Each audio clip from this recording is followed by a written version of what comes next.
Welcome to One Tired Teacher, episode 41, Classroom Setup. So we're still in our back to school mode, and some back to school tips and tricks are going on for the past couple of episodes, and we're still on that path. We will be wrapping up soon and talking about behavior and classroom management and building rapport and things like that. I'm excited to start that. So today we'll be talking about setting up your room and getting yourself ready for back to school. Hope you stick around.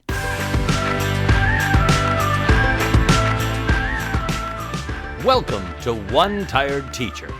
And even though she may need a nap, this teacher is ready to wake up and speak her truth about the trials and treasures of teaching. Here she is, wide awake. Wait, she's not asleep right now, is she? She is awake, right? Okay.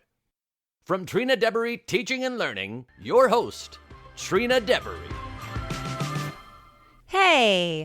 So we're still in back to school mode. Back to school is such a crazy time of year. I think I mentioned on another episode how I was going back into education, and I did that on Monday, and oh my goodness gracious, I came back when the students came back. Like, my official start date wasn't until the same day as the students, which is insane. So I feel like I've missed out on all that, like, prep and getting ready, and like I'd put my office together in a day. I'm the student support specialist, so I deal, which, you know, different schools use it in different ways. Sometimes it's dealt with, you're dealing mainly with discipline, and sometimes you're doing like some administrative tasks, so like as like an administrator in training kind of. And the discussion is that I'll be used kind of in both ways, but so far it's been discipline, and duty. Discipline and duty. So, yes, it has been a crazy week, and I am one tired teacher for sure.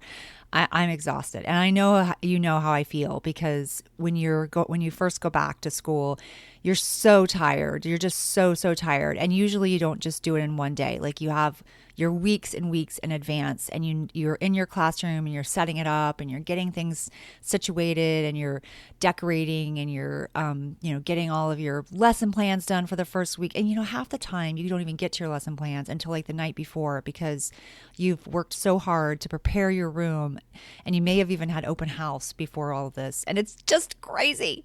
It's so crazy. And like, sometimes I just want to say, like, to like, not necessarily administrators, because I think a lot of times they know, but to the people that make these decisions, they should like be paying us for at least a week. I think a week before the week we have to come back. So 2 weeks. I think they should pay us for 2 weeks of preparation over the summer, because you're doing so much more than just that 1 week of prep time. And then they throw meetings in there and district end services, and it's a lot. It's so much. And the expectation of working for free sometimes makes me insane. I don't mind working hard and like really putting my heart and soul into something and spending a lot of time. But as I've gotten older, I know I felt I didn't care about this as much when I was younger, even though that's when my kids were babies. They were little, and not in the very beginning. I first started teaching when I didn't have kids. I wasn't even married yet. I got married in that first year, which is crazy to think about. And I could stay there like till like 7 o'clock at night. I would just work like crazy. My husband was working, he was kind of starting off in his career, or maybe he was a little further along, but he was like trying to prove himself. So both of us would work, and then we would come home. And we did that for a long time. Then when I had a baby, like, things changed, but I still was like a dedicated employee. Not that I think you're not dedicated if you don't spend those hours, because I don't think that's true. But I do think that it just takes a lot. I don't know how people get it done in less than that. And I used to think that it was going to get better, and it did not get better. It got so much harder. It just keeps getting harder. So I don't know. I think that's hard. I think that's really hard sometimes. And then when you have little ones, like, your life changes, and you want to be home. You want to see your kids. You want to see your kids grow up. And I think it's important for marriages too, not to have school be the whole entire thing. And I could get off on this tangent and talk about this forever, but I won't do that, because I want to talk about setting up your room. Before we do start that, I do want to share that if you are a teacher who is wanting to earn like extra income, wanting to do a side hustle, or maybe even transition from teacher to teacherpreneur, then I want to tell you about about digital courses. Creating a digital course is a great way to generate income and to share information that you know with other teachers. If you have a system, a procedure, a method, a roadmap, you have something that you can share with other teachers, teaching other teachers, or even teaching other teacherpreneurs, then you might be the perfect candidate for a digital course. And I did a digital course academy with Amy Porterfield. If you haven't heard of her in the teacher world, she is a huge marketing genius, and she has made millions of dollars off of teaching other people how to use things like Facebook. That's how she started it. But now she's known for helping people create email lists and building your list and create digital courses. And so she did a digital course academy.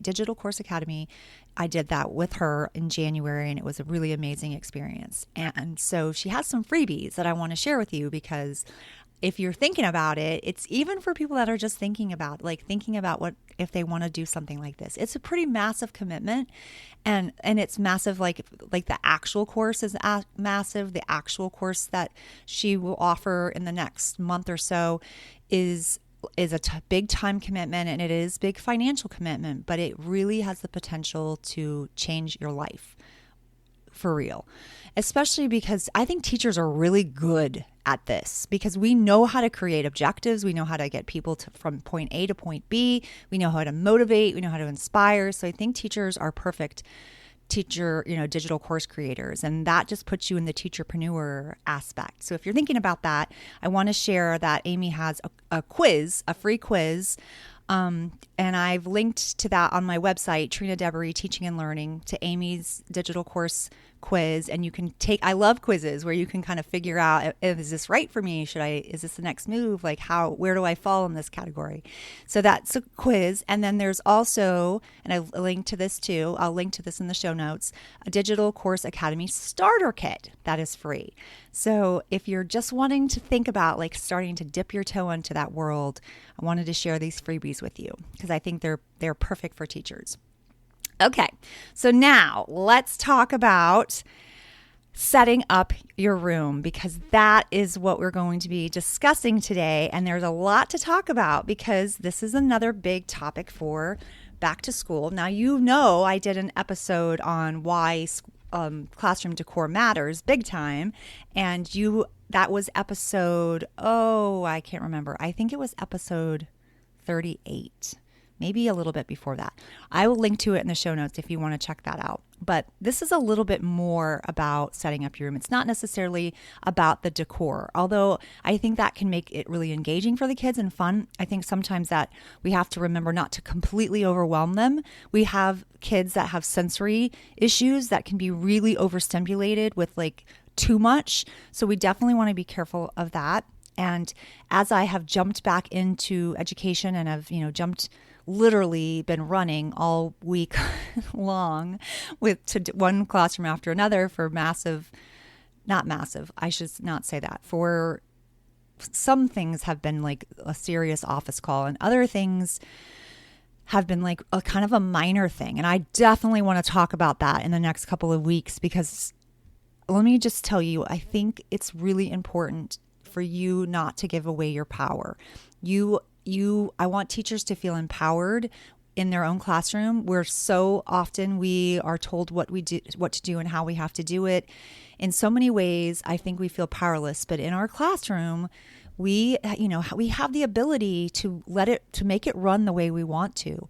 And a lot of that takes building rapport with kids, lots of proactive strategies, building rapport with kids, and having procedures in place and routines, and all those things are really important. And sometimes our classroom doesn't go the way we want it to. And I do not think that our first response should be calling the office. I think that we've given away all control when we do that. We're undermining ourselves. I don't think that's best practice for teachers or for kids. I don't think that's good for kids to think that for the adult in the room to show I can't deal with this, I need someone else to get involved. I really think we have to be careful with that. So I want to talk about that more in the next couple of weeks because it is a huge part of my life right now, and I think that there are things that can help, especially in the world that we live in right now, when we feel like kids can be off the chain. And like, what do we do in that situation, and how do we avoid that? And what do we do when it does happen? Because there are situations in which it is important for us to get help.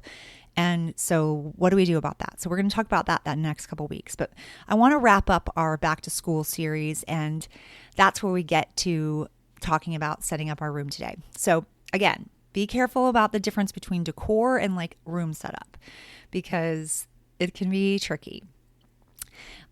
So, all right, let's talk about setting up your room and taking into consideration some of the things that we talked about last week, which was episode 40, routines.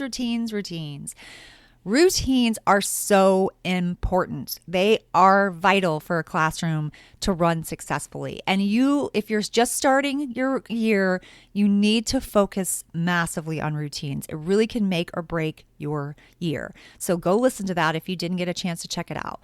But I want you to think through some of the things because I want you to keep some of those routines in mind, like how kids come in the morning and what they do with their materials, how they get their materials, how they leave, how they transition. All that kind of stuff is very important as a procedure, but it's also important in consideration of how you set up your room. So we're going to start to think about how you plan your room because there's two major things that I want you to keep in mind. So number one, you will need to be able to see all the students at all the time. It's really important for you to be able to keep your eyes on kids. And sometimes we create like these really cool places for kids to go into. And I love those. Like I absolutely love those, but that takes some training. And I went into a classroom this week and she had this incredible structure in her room that she had made out of like this harder styrofoam. It was unbelievable. Like it was so cool. And I was like, oh my goodness, this is awesome. And like, I think how amazing that would be for the kids, how exciting it was. And this was in a kindergarten classroom. And she said to me, but one of the things I did think of was like, how are you going to see them? How are you going to see them in here? Like there's like a big, visibility issue. But she said, I didn't ask her that. She said, they are not allowed in there yet. Like I have to train them first. I don't let them go in there until I've trained them. And I'm like, like not only are you unbelievably creative, but you're wise as well, because it really takes training kids, especially when we have things like that, because we want them to know how to use it, or we can't trust them to use it, because especially when we can't see them. So keep that in mind. If you want nooks or you want private spots in your classroom, you're going to need to make sure you have procedures in place for those areas and that you can get to them quickly. That's really important. This takes a lot of practice and a lot of trust with your students. So if you feel leery of that, then you need to open things up, because things can really happen in the blink of an eye.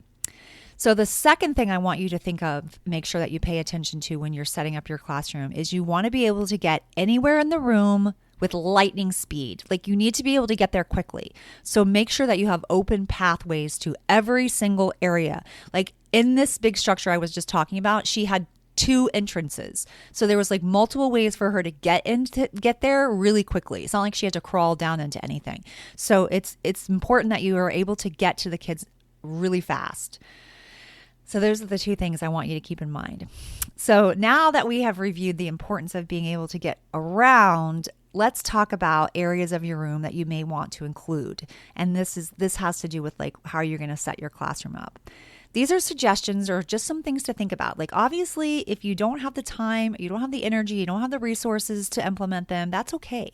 Like these are just some suggestions of areas to think about. You don't have to do every single area. And you may not even have the space to do it. So think of that as well.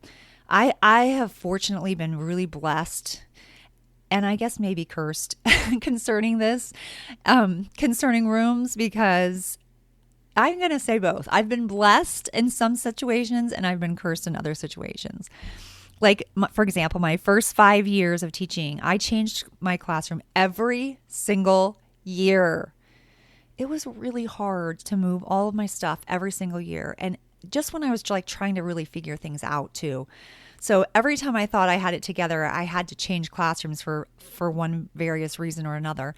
And one year I was entirely away from my team, like isolated. I was by the media center and my whole rest of my team was like several wings away. So that was really not fun. It's hard when you're completely isolated by yourself, which I do kind of experience right now because I'm new and I have an office. I don't have a classroom. I'm not on a team. I mean, I'm on the administration team, but you know how that goes because everybody's busy all the time. It's just, you don't really feel like a team yet. And I think being isolated is hard. So if you have people that are isolated on your team, then make sure that you are reaching out to them and that you're including them in meetings or lunch in your classroom or whatever you do, because it's hard to be isolated. One thing I will say about being isolated is you get a lot more work done. You definitely are not interrupted regularly. You get a lot of work done, but I still think that stunk, and I still don't love being isolated. When I moved to a new school that I helped open, I got to choose my own classroom. And of course, I picked like a really big room with lots of storage and a bathroom, and it was downstairs and it was close to the clinic. It was perfect. But I had a baby that year and I never got to go to that room because I ended up taking the whole year off with my son for my son. This was 15 years ago. And I ended up in a different grade level when I finally returned, and I ended up with a room with 0 windows. I literally had my first pick of rooms and I ended up with a room with 0 windows for like 14 years. So that was crazy. But it was a jackpot of a place. I'm going to say that. I got over the window thing, and I know most people can't. I did because I had 2 closets, not just one, but 2, and 2 big closets. Like you could fit just a ton of stuff in them, and 2 bathrooms. And that was really huge because I had a bathroom for my kids and a bathroom for myself. And then I didn't move for like 12 or more years. I think it was more like, no, I guess it was like 12 because I did some different things at the school later. When I did relocate, it was to change positions. I was a student support specialist at that school as well. So I have done this job before, and that again is a whole nother story. So needless to say, I had a lot of space for a lot of different sections. When I incorporated my multiple intelligence centers, which was one of my favorite things to do in the years of teaching, I had plenty of space.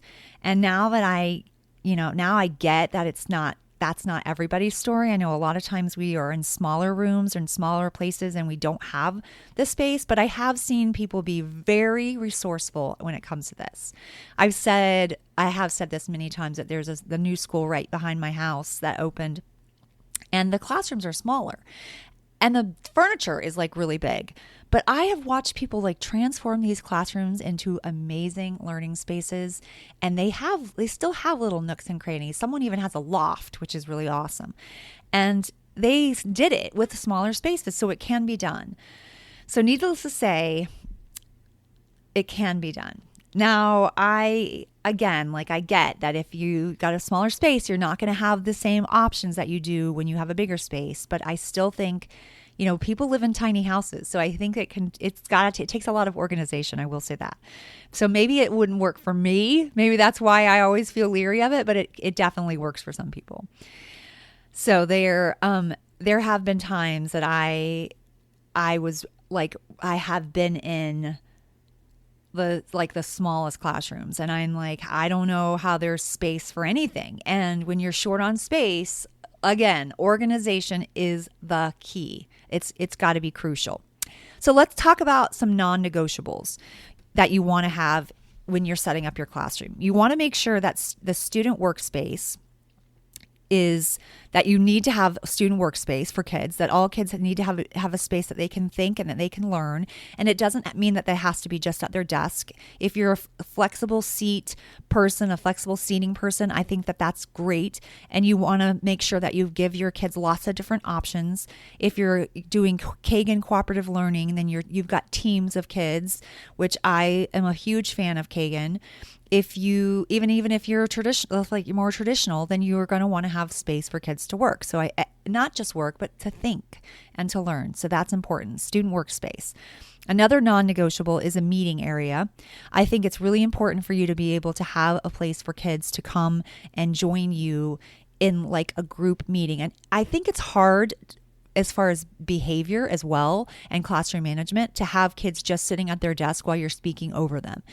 Unless you're going to planning on using proximity, which is, you making sure you get close to kids all the time and you're working the crowd. I think that's a really important thing to keep in mind.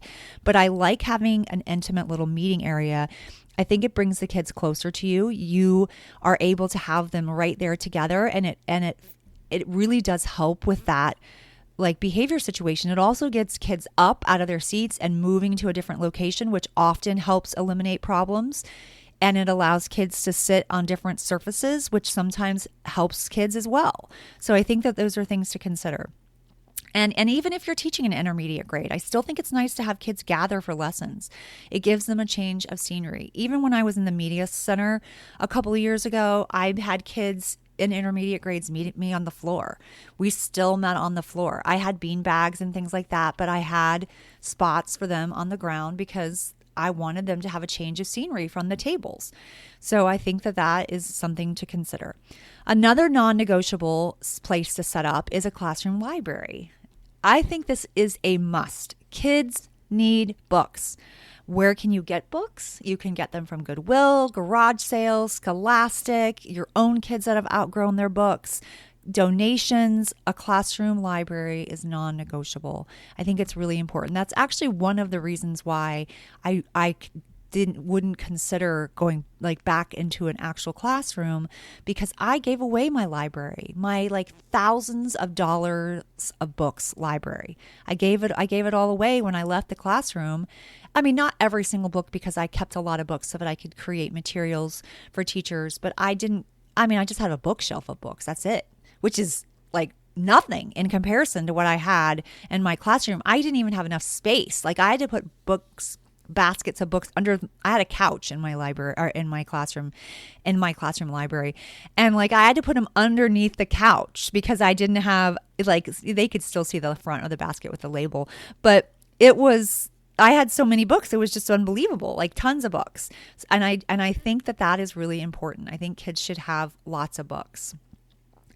Another non-negotiable space is a materials area.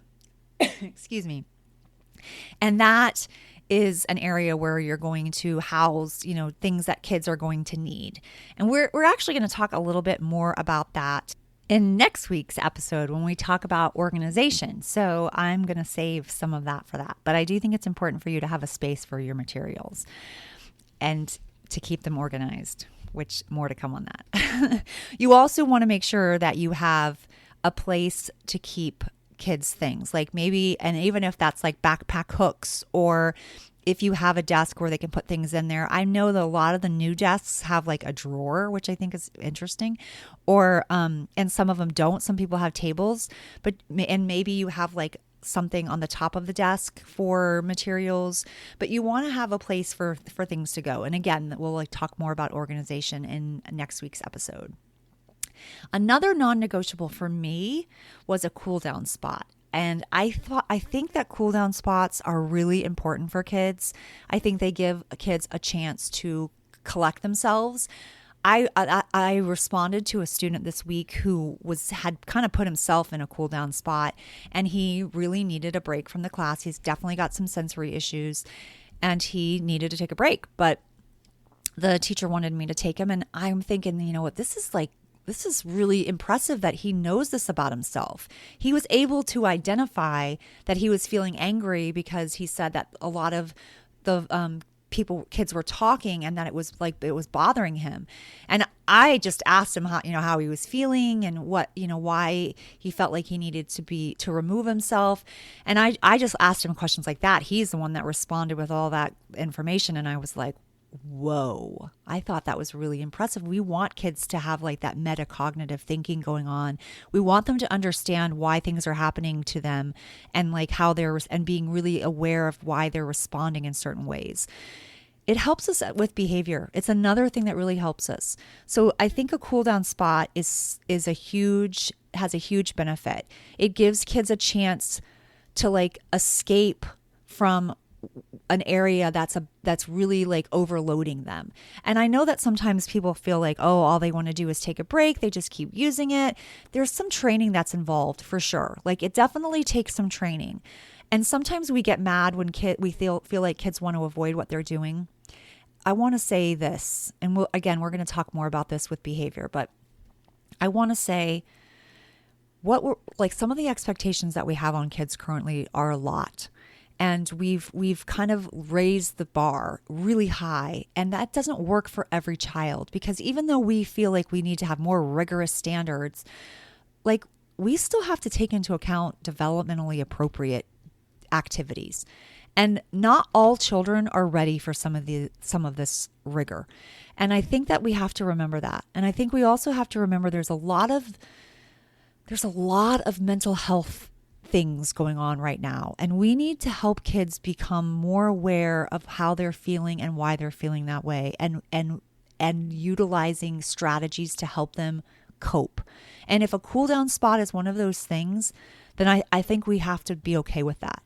And there's some things that we can put in a cool down spot to help kids like calm down, even as far as like fidget toys. I had another student who was like, she literally could not sit still for 5 seconds. I mean, like it was, and she was in my office because she had made some poor choices, and not just, well, yeah, she had made some poor choices. And so she was in my office, and I asked her to sit down. I needed to call home, and I had her sitting down in a chair, and she kept wanting to touch stuff on my desk. And I kept asking her, please sit back, sit back all the way to the back. You know, I was like actually using my teacher voice, sit back. Like I was very, I wasn't yelling at her, but I wanted her to sit back. And so I kept having to say it over and over and over again. And I just was like, you know what? It seems like she's just not listening to me, but I think it was more than that. I think it was that in a way she was very little. She was only 5. I'm like, in a way, I think she's not capable of this behavior yet. Like, I don't think that means she's not trainable. That doesn't mean I don't think that she can't be taught how to follow directions. But I think she may possibly, have some other things going on. But I ended up I don't have any fidget toys in my office yet. But I'm working on that. But I had this clothespin, this wooden clothespin. And so I handed it to her, and I'm like, here, you can hold this. Like I wasn't going to not give her an option. Like I know I have in the past been like, no, I told them not to do anything, not to touch anything. They just have to sit there. And I think I think that's understandable because we're frustrated, but I have to check my own ego in this situation. It's not a reflection of me. What it is a reflection of is that sometimes kids are not capable of sitting like that. It's like torturing. It can be like a feeling of torture. And I know this because as I've gotten older, I've begun to realize that I like have ADD myself. And sitting for long periods of time, when I'm like sitting at a faculty meeting or I'm sitting in a professional development, and this hasn't happened yet, so this is nothing on my new situation, because my principal's great, and I don't mean that. I mean like in other times that I've sat in things that have made me want to just blow my brains out, basically, it has felt like torture. I'm like, I can't sit here. My back hurts. I have to fidget. I'm like moving my foot like constantly because it's just sitting there is so difficult. And I watch my son, and I know he is like ADHD. And I would say pretty, like, he still functions. He can focus, but he has some difficulty in like sitting still. And if I give him something to fidget with, it helps. It's so helpful. So she chewed on it. She put it in her mouth. But still, she stopped touching the things on my desk. And ultimately, I cared more about her not touching things on my desk because I have some things on there that I love, that people have given me that are gifts, and I treasure them. So giving her something was not me like backing down my own authority. And it doesn't have anything to do with that. It has to do with the fact that she's not capable of just sitting still and sitting there. So I need to take that in consideration, and I need to give her some kind of like a strategy or some kind of accommodation to help her do what I'm asking her to do. Then she was able to do what I was asking her to do. So, and that was ultimately the goal. So I think we need to keep that in mind. I know I've talked about that a lot. And again, that's going to go to behavior. So I'll come back to that when we get to that. But I do think a cool down spot is really helpful. And there's lots of great materials in a cool down spot. Like I have a cool down spot kit and I'll link to it in the show notes because it has like a procedure to get kids into it and to get out of it, because I don't think it should be used for long periods of time or as a way to completely avoid work. I think avoiding to an extent is okay a little at a time, because kids sometimes need to, because some things that we ask them to do make them feel bad about themselves. And constantly feeling bad about yourself when you can't do something is really hard on your self-esteem. And I'm not saying that we have to like raise them up and praise them at all times, and they need to understand sometimes that they have difficulties, but we also can't constantly put kids in situations where they feel bad about themselves every second of the day. So avoiding sometimes is their way of coping with this. So I think it's okay for them to avoid at times, but let's make it productive. And, let's give them Play-Doh, and let's let them move their hands and feel the feeling of the mushy Play-Doh. Like some kids need that in order to like kind of de-escalate. Some kids need to be able to use fidget toys to help them. Some people need like something for like something soothing or something quiet, or, headphones that, get rid of the noise. So anyway, so I have lots of suggestions in my cool down kit, and you can grab that on my store at TPT, and I'll put the link in the show notes. All right. So that's another non-negotiable. Another area that I didn't have in my classroom, but because I didn't know about it, but I would totally put in my classroom now, is a makerspace. I think a makerspace is so cool, and I think it should be in all classrooms, and kids should be taught how to use it, because it's such a creative way for them to think and for them to learn and for them to utilize those engineering skills. And I love, love, love that. I also have a makerspace starter kit, and I'll put that in the show notes because I think that they can be really powerful. And what a great reward this could be for kids who are showing that they are able to meet your expectations.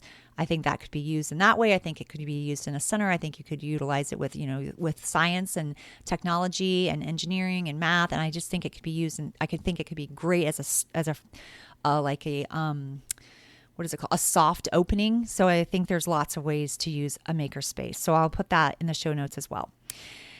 All right.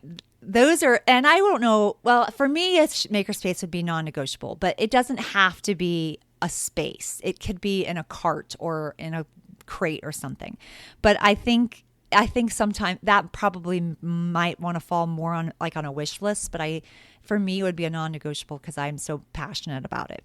But here are some wish list or would be nice areas, because let's just quickly review the ones that are non-negotiable. Student workspace, place for them to think, place for them to get things done, a meeting area, place to gather them together, a classroom library. I like to actually have my meeting area in a classroom library, but that was, what I did. You do what you do. A materials area, a place where that they can get materials. I think that's important. And a place to keep things, which is kind of the same thing. A cool down corner or cool down spot for kids when they're feeling overwhelmed. And for me, makerspace. But we could put makerspace on the wish list. So let's get to wish list or would be nice areas. And again, makerspace, that would be at the top of my list because I love, love, love makerspace. And I really think they're great. But I also have a blog post on why every classroom needs a makerspace. I will link to that. And I also did an episode on One Tired Teacher, episode 30, every classroom needs a makerspace. So I will link to that too. But another would be nice area is a writing center. I think writing center is, I almost want to put that in the non-negotiable, but you can't, it's so hard because there's so many areas. You're like, oh, there's so many areas. But a writing center is a really great place for kids to write and to feel like, they're going through the writing process and they're authors. And that might even include having computers or tablets in there for them to use technology while they're writing. A math center is another area that I think is important, would be really nice to have in a classroom so that you have all your math manipulatives and your tools for math there in that spot. I think a STEM or science area might be really nice if you weren't doing a makerspace. I think you could totally put those two together. An art area, I mean, that's such a like a creative outlet, I think is really important. A technology center, that's a non-negotiable for me as well. But, again, like, where do you draw the line at non-negotiable? A comfy seating area. Like I included comfy seats in my like book nook, basically in my library, because I wanted to give them every opportunity to feel like they were cozying up with a good book. I remember somebody had an old bathtub in their classroom and they had like pillows and stuff in there, and it was so cool. And I was like, you just wanted to get in it. It was just so cool. A light bulb lab. I always thought that would be really cool from Lily's Purple Plastic Purse. I'm like that, which I think could also be a makerspace. I think maybe you'd call your makerspace the light bulb lab. Oh, I think that would be so fun. But one thing I think is really important is for you to think your spaces through. You want to stock them full of materials that engage kids and get them excited for learning. And if you don't have the resources, ask administrators. Sometimes they'll say yes. Ask parents. Do a GoFundMe project. Do donors choose. There's ways for you to get things. It's hard. Sometimes it takes being resourceful and it takes time, but there are ways and it does work. I did a donors choose, or did I do donors choose or GoFundMe? No, I can't remember. I did that. I think I did donors choose in the media center, and because I had zero supplies and I needed them, and I got it. It was 125% funded, actually. Like I actually had extra that I could write another one for to get some stuff. It was crazy. And so lastly, what are you going to do when you're setting up? Don't forget about the theme. Like, are you going to have a theme? We talked about that in the room decor. So go back to that episode and check it out, and you will find out more about themes, because I think themes can be really fun. So if you are really thinking through, hopefully that helped you really think through like what some areas that you need for your classroom, because I think that can be, a big part of figuring out how you're going to set up your room. Like, what are you going to do in your room? I know I just helped my friend start at this new school, and I came in with her and I'm like, all right, before you can unpack, before you even know what to do, first let's look around the room and figure out the spots that you want. Let's make a game plan of where you want your library. I always start with my library because it's usually the focal point of my classroom. So I start with that. So we knew where she was going to put her library, and she was going to have a writing center, and she was going to have a math spot, and she wanted to have she definitely had a learning space for kids. She had a place for materials. So we planned it out in our heads. We talked it through, and then we had some direction. Then we could start putting her bins and her tubs and stuff in the spot where it was going to eventually be. It made it so much easier. It was 100 times easier. So that's just a suggestion.